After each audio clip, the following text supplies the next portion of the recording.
Hey guys, welcome back to my YouTube channel. And if you're new here, welcome. On this channel, we talk about everything being in our 20s, nursing, lifestyle, faith, growth. And if that's everything you're interested in, make sure to like, comment, and subscribe. So let's get into the video.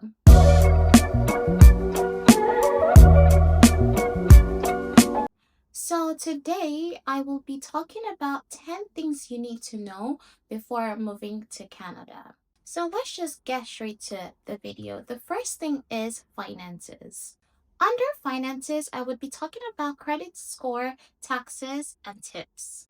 The credit system here in Canada is very similar to the States. If you are from the States thinking of moving to Canada, just like in the States, you don't start from zero. So it's like a score system. And you don't start from zero. You start with a particular score. And depending on whether you pay off your credit card on time, if you pay the full amount on time, then you get more points or you lose more points. So let's say I think in Canada it's a bit higher. Like I think it's out of like 850 and in the US it's out of like 800. I'm not really sure. Don't quote me on this. But like let's just say 800 for example. You get a credit card and you start with 600 as your credit score. So if you start using the credit card and let's say you're not paying on time, you're not paying the full amount on time, you would lose points. And if you like maybe you would like go down to like 540 for example, and then but if you're paying your credit card on time, paying the full amount on time, then you would gain points. Let's say you would probably go up to like a 640.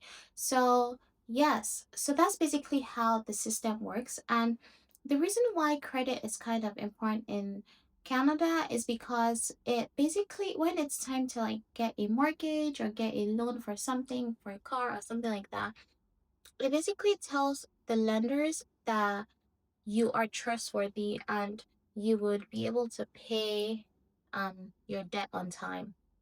So that's basically what the credit score is about here in Canada. And I think that it's good to get it, on time because that really helps when you're trying to get a mortgage and things like that, especially if you are confident in your ability to pay off your credit card faster because if you get it on time and you're not doing the best job with managing your credit card well, then it can actually add more damage than good, when in the future, if you need like mortgages or loans or things like that. So let's talk about taxes. Taxes really vary depending on the province you decide to move to if you're thinking of moving to Canada. So there are three different taxes. There's sales tax, there's federal tax, and there's provincial taxes. So for the sales tax, there's three different taxes under that. We have the provincial sales tax, I think goods and services sales tax, and then harmonia sales tax. I know it's called PSC, GST, and HST. Some provinces have only, I think, GST. Then some provinces have like PSC and GST, and then some provinces, like, yeah, it just depends on, like for example, Alberta has, I think they use only GST, which is a goods and sales tax.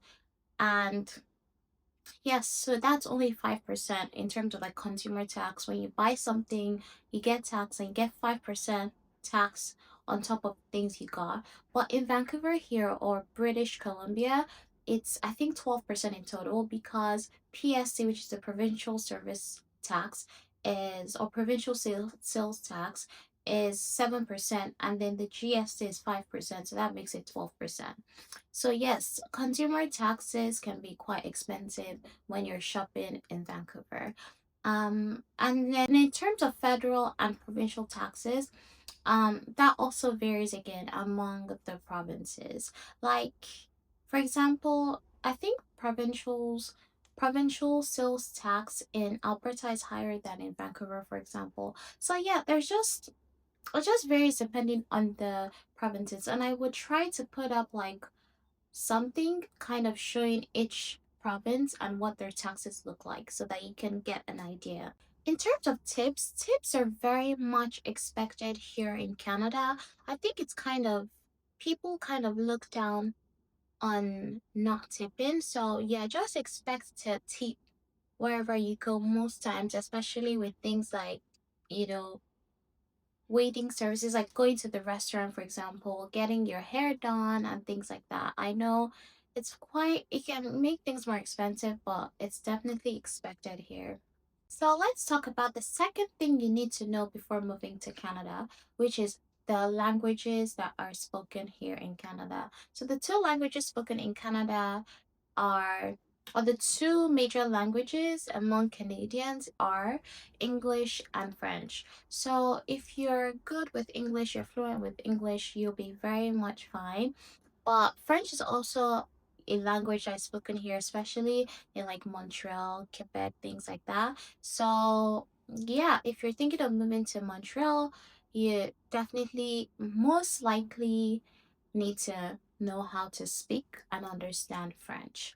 So, but I would also say that if you're thinking of moving to Canada, knowing French would never hurt because like I think it increases your chances with maybe for example applying to go to school, getting a job or a work permit, applying for the different permanent residency pathways. Knowing French is definitely seen as an advantage and can add to certain points that you need for some of these things you would need to apply for when coming to Canada.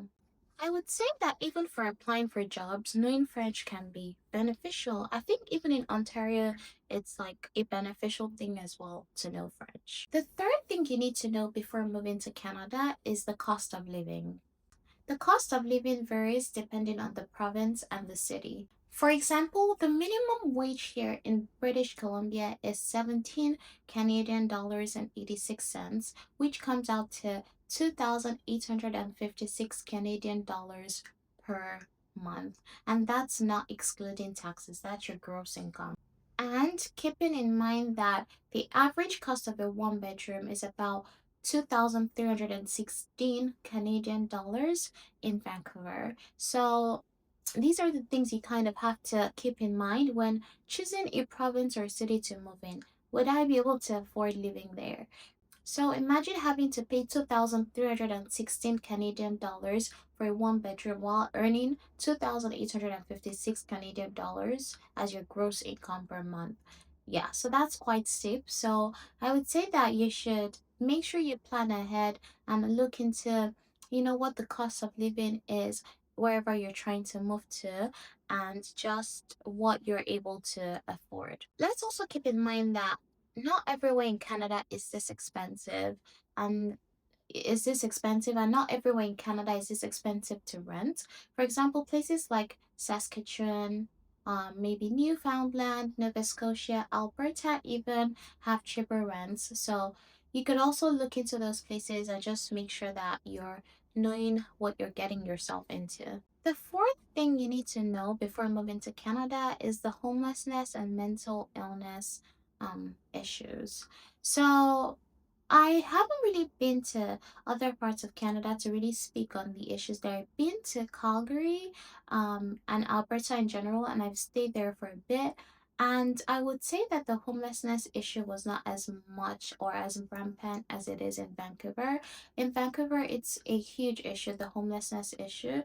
And then in terms of mental illness, again, I would say that I seen it mostly in Vancouver. Um, Especially in terms of drug use. So there's definitely drug use in Canada. And I would say that the way it is dealt with compared to the States, for example, is very different, and that can kind of affect how things are done here if you understand what I'm trying to say. But anyways, in Vancouver, for example, there's a huge homelessness issue, and part of that problem could also be that Vancouver has a milder climate. So that's probably why most people decide to maybe settle here because most of Canada is cold. So I'm sure it would be hard kind of sleeping on the streets in other provinces in Canada. But another thing is the rampant drug issues here. I work in a hospital, so I know that it's definitely a huge, huge issue here in Vancouver, especially in the downtown east side. So That's something to definitely consider. And even sometimes you see these things just like walking about your day in Vancouver. So that's definitely something to think about if you're thinking of renting, for example. Make sure you know the area you're trying to rent in, and also preferably even come and see what the area looks like in person so that you're making sure that you're staying in a place where it's safe. The fifth thing you need to know before moving to Canada is healthcare. Healthcare in Canada is free in general, but is usually paid for by our taxes. As you all know, or you may not know, taxes in Canada are considerably high. So, and that's because most of it is going towards taxes. Um, and it's usually free until you need prescription medication. For example, let's say you go to the doctor and you need a medication, it's then you would probably need to pay for that medication. But if you are working in a good company that has really good benefits, then they probably have maybe designated amounts for money that you could put towards your like prescription medications, or even like things like dental and vision and counseling services. So yeah, it's free if you just need a checkup, if you need to go to the doctor for something. But then when it comes to like prescriptions and things like that, then it's not necessarily free. But then if you have really good benefits with your employer, you could use those. The sixth thing you need to know before moving to Canada is housing. On January 1st, 2023, Canada implemented a foreign buyers ban which prohibits non Canadians, with some exceptions that exist for temporary residents, protected persons, and non Canadians purchasing with a Canadian spouse from buying a home. So, this basically means that if you're not a Canadian citizen, a permanent resident of Canada, or a certain foreign controlled entity, then you can't buy a home in Canada. And I think this has even been extended to January to 2027, sometime in 2027, because it was initially or originally for 2 years from 2023 to 2025. Well, it's been extended to 2027. So I would say that that's something to definitely consider if you're thinking of moving to Canada and planning on buying a home. Another thing is I would also look at the average housing costs for the different provinces and see, especially where you're planning on settling down, and making sure that you can also afford that mortgage monthly. The seventh thing to know before moving to Canada is immigration. How do I move to Canada? There are different pathways for moving to Canada, with the most popular ones being, I would say, study permits and work permits. So I came here through a work permit. With the work permit, you definitely need to have work experience from wherever you're coming from. And I think with that, you can use that to apply for permanent residency, for example.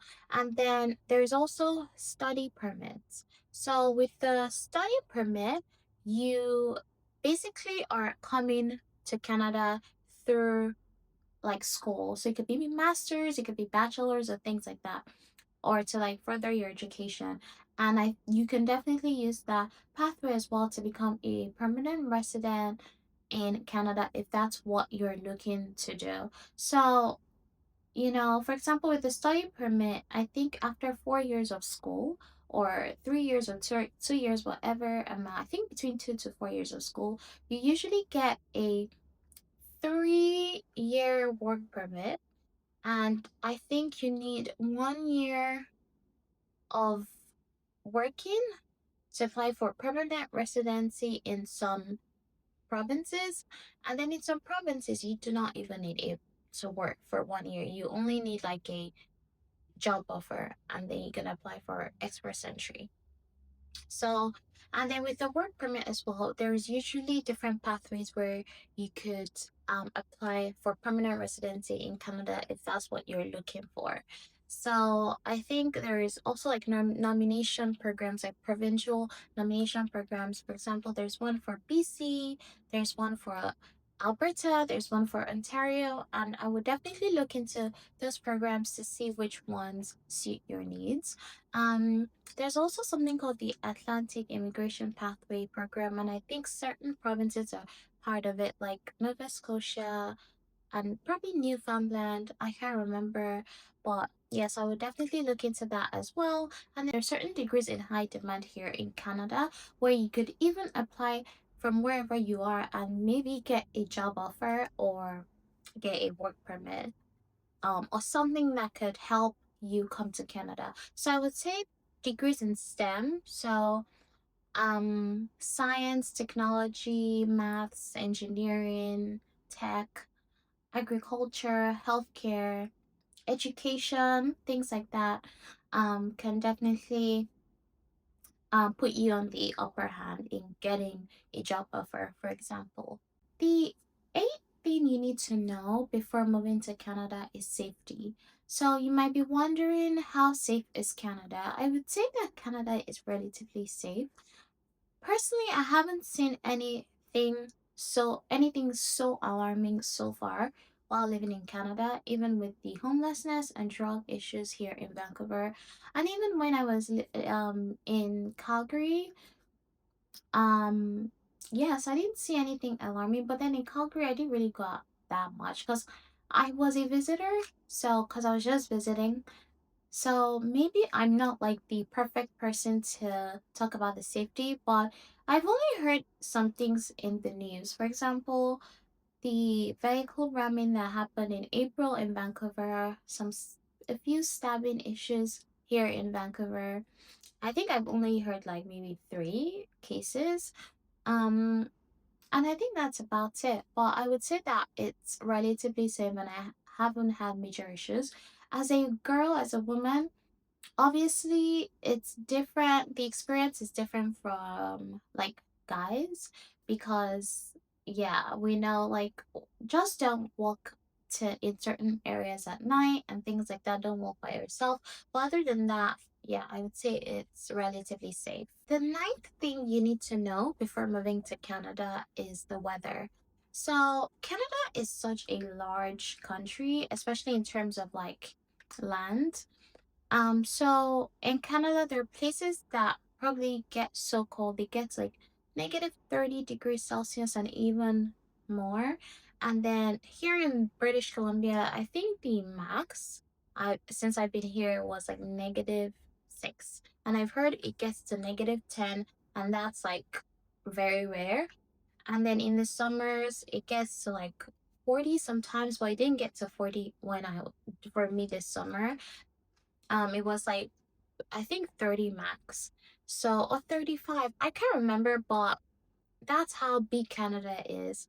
So, yeah, and there are different time zones. Like the time zone between British Columbia and Ontario is 3 hours. So, yes, the weather is very different in different places. Alberta is cold. Um, where else is cold? Manitoba is cold. Saskatchewan, basically every part of Canada is cold except British Columbia. So, if you really don't like the cold, if you don't want to freeze and cry and pack snow, like I think British Columbia would be the option for you, right? So, because it doesn't snow as much here in British Columbia for sure. So yeah, I think that's all I can say about weather. Just do your research on the weather and what you're willing to tolerate. And if you can even visit before making your decision, I think that I would highly encourage that as well. The last thing you need to know before moving to Canada is transportation. So I would say that generally in Canada, if you're moving to like an average city in Canada, you probably need a car. Like for example, if you're moving to Calgary in Alberta or Edmonton, you need a car because their public transportation system isn't as good. Yes, they have buses and trains, but it's not as effective. It's not as good. So yes, I would say that the two provinces with really good transportation systems are British Columbia and Ontario. I've never experienced the public transportation in Toronto, but I've heard that it's good.